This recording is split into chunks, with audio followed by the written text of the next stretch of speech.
Janganlah kamu memasuki rumah yang bukan rumahmu sebelum meminta izin dan memberi salam kepada penghuninya.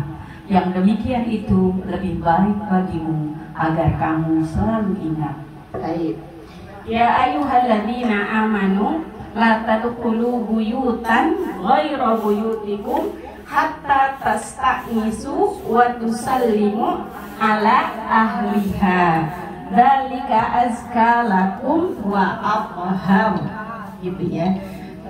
Disebutkannya di dalam dzalikum khairul lakum la'allakum tadhakkarun. Yang demikian itu lebih baik bagi kalian agar kalian selalu ingat. Jadi ini termasuk ayat-ayat ahkam. Jadi dalam Al-Quran itu kan ada ayat-ayat hukum, ada ayat-ayat cerita gitu ya. Nah ini termasuk ayat-ayat hukum-hukum adab kita dalam bermuamalah dengan sesama muslim. Jadi saking detailnya Islam itu sampai kita masuk ke rumah orang itu Bu, diatur ya. Setiap langkah-langkahnya kita harus apa dulu.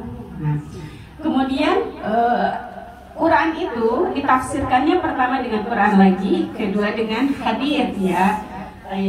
Di keterangan-keterangan hadis dari beberapa kitab yang sudah saya rangkumkan di sini, yang pertama ketika kita mau bertamu nih ke rumah orang, kita harus kabari dulu Bu. Ya, zaman sekarang kan ada WhatsApp, ada telepon ya. Jadi nggak boleh tuh saya mau mampir ujuk-ujuk gitu Bu, saya lagi di depan BBD nih mampir gitu. Nah itu tidak ya, kurang bagus.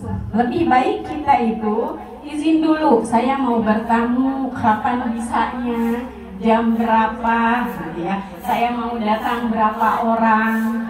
Karena mungkin si Sohibul Bait ini mereka juga punya kepentingan-kepentingan tersendiri ya. Kadang kita juga begitu loh, rumah lagi acak-acakan gitu, tiba-tiba ada tamu udah bahu gitu. Nah pertama mengabari dulu, kemudian ketika sudah fix nih dibolehkan gitu kan, oh iya boleh nanti ya hari Minggu pada asar. Kita itu harus tidak boleh belum sebelum asar Bu, karena diizinkannya pada asar. Ya kan? Jadi harus tepat, jangan kecepatan, jangan juga dibilang pada asar, datangnya pada maghrib gitu ya. Walaupun pada maghrib juga pada asar gitu kan. Makanya secara pengetahuan umumnya ya pada asar itu setengah 4 sampai jam 5-an gitu ya. Kemudian setelah diizinkan, dirinci lagi oleh para ulama. Ketika sudah di depan rumahnya nih, kita nggak bisa sembarangan. Ngapain dulu Bu? Salam. Salamnya berapa kali Bu? 3 kali. Salamnya 3 kali dan dengan suara yang sewajarnya Bu.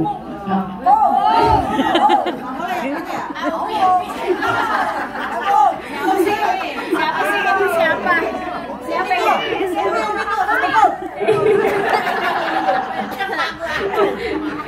Ya mungkin kalau sudah kenal ya, kalau sudah berarti mungkin biasa, tapi ini adab secara umum dengan suara yang sewajarnya. Kemudian begitu pun mengetuk pintu. Dipraktekkan Ibu kalau ngetuk pintu ke rumah orang gimana Bu?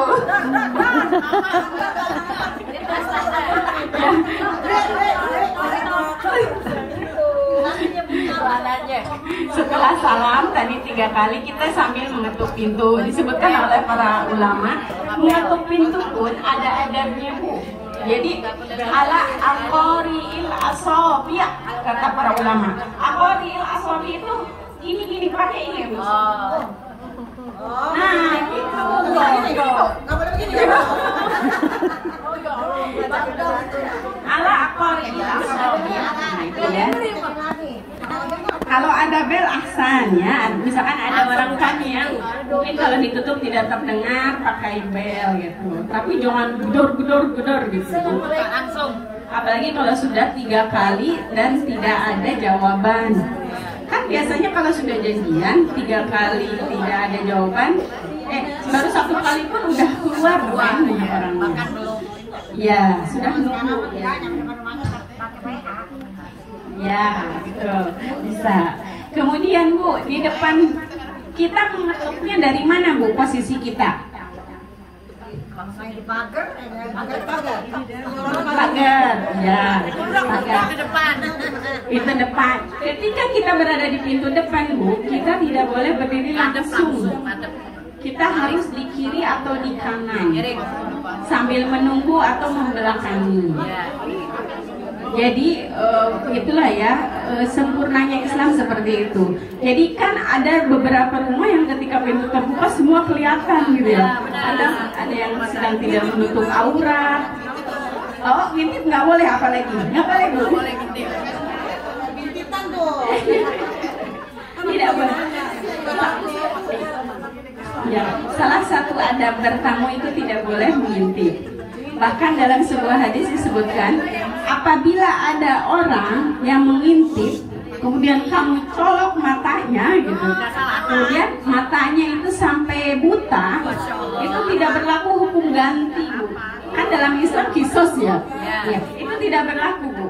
Saking tidak bolehnya mengintip, karena privasi seorang mukmin itu sangat dihargai. Tidak boleh ya. Jadi tidak ada cerita ngintip-ngintip Bu. Ada enggak di rumah gitu, atau keliling gitu. Jangan Bu, cukup di depan itu saja ya. Adab-adab yang diajarkan oleh para ulama kita. Kemudian masuk setelah dipersilahkan. Ya, kita masuk aja. Ya.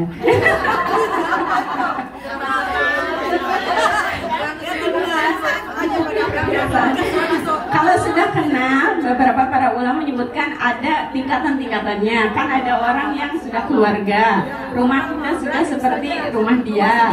Ada juga yang seperti itu. Ketika yang belum kenal, ketika belum dipersilahkan, kita tidak boleh masuk. Dan ketika sudah dipersilahkan pun, kata para ulama, ada yang lebih sopan lagi, kita nggak boleh duduk sebelum disuruh duduk.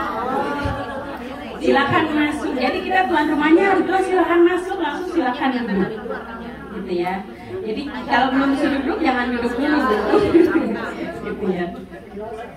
Apalagi langsung ke dapur gitu ya. Ada kan ada tetamu, silakan masuk. Ditinggal sama sahibul baitnya, pas balik lagi dia udah kemana, udah tahu semua sampai taman belakang gitu. Betul nggak kamar tidur ya? Ya itu kalau saudara mungkin boleh ya. Kemudian di ayat itu disebutkan wa idza qila lakum irji'u farji'u. Ada opsi pilihan terakhir, yaitu kalau dikatakan kepada kita pulanglah, terus ini dia tidak mau menerima, kita harus pulang Bu. Nggak boleh. Sampai di situ disebutkan kan, wa idza qila lakum irji'u farji'u. Kalau dikatakan pulanglah, maka kita harus pulang Bu. Ada nggak yang pernah begitu? Bertamu terus disuruh balik lagi Bu? Enggak ya? Ada kalau kesel banget. Ya, kira-kira kalau diperlakukan seperti itu gimana Bu? Sama marah. Marah. Oke. Kamu tuh. Apa lu? Marah. Apa lu? Yang lain kalau diperlakukan seperti itu gimana Bu? Sombong amat gitu ya. Oh, sombong amat gitu. Terus pulang, sabar pulang tapi sambil ngedumel gitu. Jauh-jauh datang disuruh balik lagi. Nah, kata para ulama, ketika kita tidak diizinkan dan disuruh pulang, kita harus pulang tanpa tapi Bu. Kita harus pulang dengan hati lapang. Karena apa? Itu perintah Allah Bu. Poin banget. Yang menyuruh kita pulang bukan kita pulang, bukan karena orangnya, tapi karena mengikuti perintah Allahnya ini Bu. Kan Allah sudah bilang di Quran ini, kalau disuruh pulang kamu harus pulang. Ya, sama seperti perintah kita taat kepada suami, perintah kita sholat, nah itu sama Bu, satu level. Karena Allah yang memerintahkan. Jadi nggak usah ngedumel, nggak usah kesel gitu ya. Makan, dikasih makan gitu. Dikasih makan. Ya dia profil. Kalau dia nggak ada, dia artinya nggak ada kesalahan, nggak mungkin orang dia pulang. Dia udah ada sebab duluan, dia lagi kesal didatengin, masih kesal. Dia bilang, itu betul itu. Di sini ada kejadian, emang nggak datang orangnya. Pakai dibilang.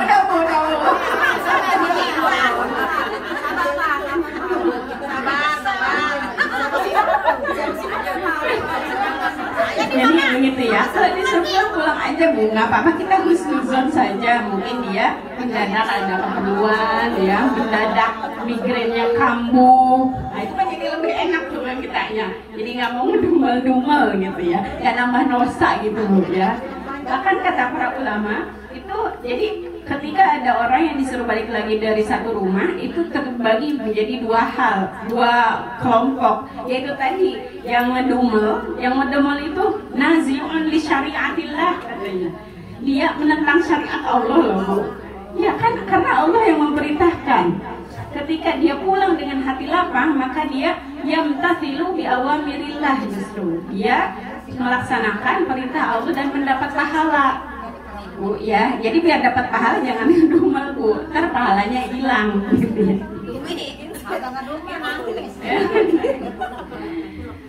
Baik.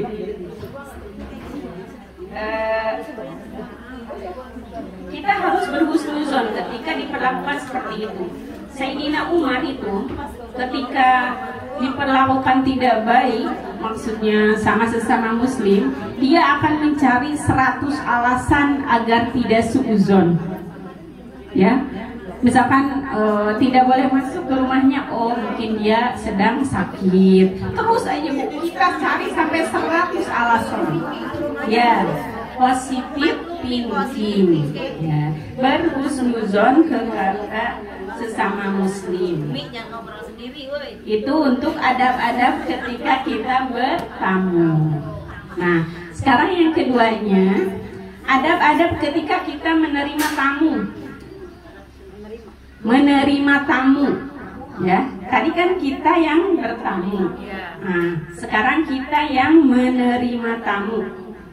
Ada sebuah hadis yang mengatakan, man kana yu'minu billahi wal yaumil akhir fal yukrim dhaifahu. Barang siapa beriman kepada Allah dan hari akhir, hendaklah dia memuliakan tamunya. Nah, di sini dalam bahasa Arab kata-katanya fal yukrim dari kata ikram. Jadi kita itu disuruh ikram kepada tamu. Ikram itu apa, ibu-ibu? Ikram itu pertama, dia memberi tanpa diminta. Nah gitu.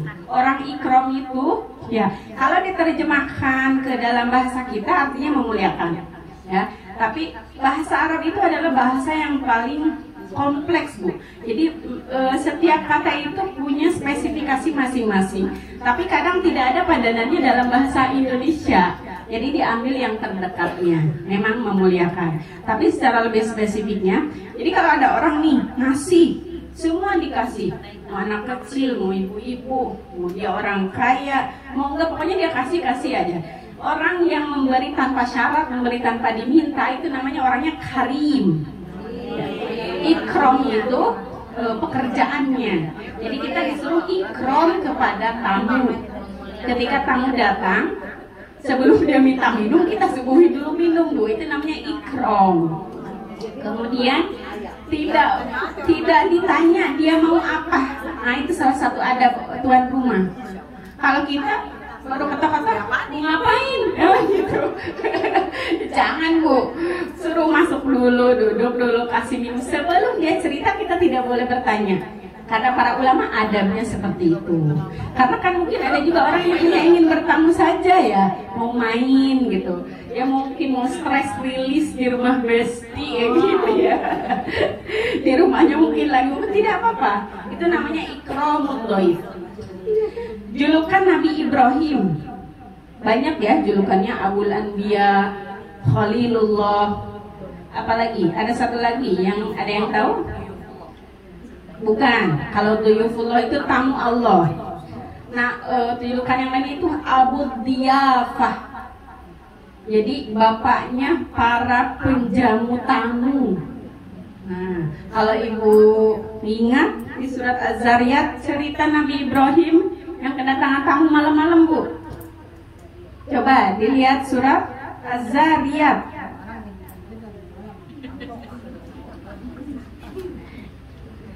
Az-Zariyat, sebentar saya lupa ayatnya.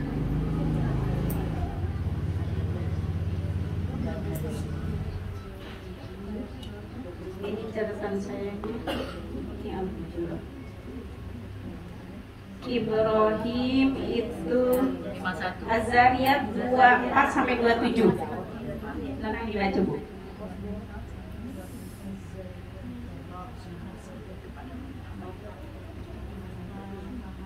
Silakan dari 24.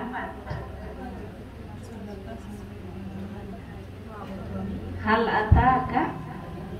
Ya, Sudahkah sampai kepadamu Muhammad cerita tamu Ibrahim atau malaikat-malaikat yang dimuliakan?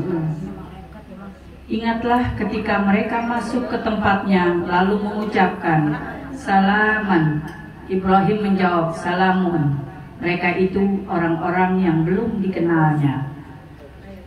Maka diam-diam dia atau Ibrahim pergi menemui keluarganya. Kemudian dibawanya daging anak sapi gemuk yang dibakar. Lalu dihidangkannya kepada mereka, tetapi mereka tidak mau makan. Ibrahim berkata, "Mengapa tidak makan?" Maka Ibrahim merasa takut terhadap mereka. Mereka berkata, "Janganlah kamu takut." Dan mereka memberi kabar gembira kepadanya dengan kelahiran seorang anak yang alim atau Ishak. Hal ataka hadithu dhaifi Ibrahim. Kenapa Nabi Ibrahim mendapat gelar tujukan Abu Diyafah? Salah satunya dari cerita yang Allah abadikan di dalam Al-Quran ini. Jadi pada suatu malam datang tamu ke rumah Nabi Ibrahim. Malam-malam, Bu. Diceritakannya itu malam hari. Karena sebetulnya tamu itu adalah malaikat yang mampir mau ke kaumnya Nabi Lut, kan? Mau mengazab kaum Nabi Lut sebelum subuh mau diazabnya. Berarti kan tengah malam ke situnya. Bayangin, Bu, malam-malam ada tamu, beberapa orang gitu kan, beberapa malaikat dengan tampilan tinggi besar, berjenggot putih. Mau dibuka nggak, Bu? Depan rumah nih jam 12. Mau dijawab nggak, Bu? Wajib, Bu, mau menjawab salam. Ya, itu Nabi Ibrahim. Jadi qalu salama, mereka berkata salam, kan, salam. Kemudian dijawab lagi sama Nabi Ibrahim, salamun qaumun munkarun, gitu, kata Nabi Ibrahim. Waalaikumsalam, gitu ya, maksudnya salam kembali. Kamu adalah orang-orang yang tidak aku kenal. Oh, yang datang ini bukan orang yang saya kenal. Qaumun munkarun. Jadi munkar itu tidak diketahui, bukan orang yang kita kenal. Tapi walaupun orang yang tidak kenal, di situ sama Nabi Ibrahim langsung dipersilakan masuk, Bu. Masuk, dijawab salamnya, dipersilakan masuk. Dan Nabi Ibrahim tidak bertanya, kamu siapa, kamu dari mana, mau apa, tidak. Setelah dipersilakan masuk, Nabi Ibrahim pergi ke keluarganya ke belakang, kan? Kemudian bertanya, kita punya apa nih untuk menyambut tamu? Akhirnya adalah anak sapi, diceritakannya ya, anak sapi yang gemuk. Bayangin, Bu, malam-malam, Bu, itu motong dulu dong. Nggak kayak kita sekarang ya udah ada di freezer gitu, tinggal keluarin tunggu bentar. Ini enggak, Bu, ditangkap dulu, dipotong dulu, dibersihin, dibakar. Ya, jadi itu step-step ketika kedatangan tamu yang dicontohkan oleh Nabi Ibrahim. Diterima, disuruh duduk, tidak ditanya-tanya, dihidangkan makanan. Insya Allah ya, Nabi Ibrahim selarut itu mau berepot-repot menyambut tamu. Akan tapi tamunya Nabi Ibrahim itu kan bukan tamu biasa ya. Ketika dihidangkan, diam-diaman, Bu. Kata Nabi Ibrahim, ala ta'kulun, kenapa nggak pada dimakan? Kan? Ketika mau ngambil, nggak bisa ngambil gitu, karena beda jenis ya kita dengan malaikat. Dari jenis jin, kita dari jenis manusia. Fa'aujasa minhum khifah. Di situ kata-katanya fa'aujasa. Fa'aujasa itu dalam bahasa Arab orang ketakutan, terus udah takut nggak bisa lari. Ada kan orang takut tapi bisa lari. Ini orang takut, di situ dia udah nggak bisa ngapa-ngapain. Kalau kita apa tuh namanya? Iya, udah saking takutnya, udah nggak bisa ngapa-ngapain. Nah itu, di situ makanya bahasa Al-Qur'annya fa'aujasa minhum khifah. Ketakutan yang amat sangat, nggak bisa ngapa-ngapain, diem gitu. Akhirnya para malaikat itu berkata, la takhaf inna basyarnaka bighulamin alim. Jangan takut wahai Ibrahim, sungguhnya kami datang untuk memberimu kabar gembira dengan seorang anak. Karena Nabi Ibrahim belum mempunyai keturunan. Nah, salah satu hikmahnya kata para ulama, ketika kita ikram kepada tamu, kita akan diberikan kabar gembira, Bu. Seperti Nabi Ibrahim ya, yang sangat menginginkan, ya kan? Nabi Ibrahim itu sangat menginginkan anak. Makanya kalau kita menginginkan sesuatu, punya hajat, lakukan hal-hal yang jarang orang lakukan, ya. Malam hari orang bangun, orang tidur, kita bangun. Siang hari orang makan, kita puasa. Nah itu maksudnya Ibu. Jadi melakukan amalan-amalan. Itu salah satu hikmahnya kata para ulama. Dengan salah satunya ikramut duyuf, ya, memuliakan tamu.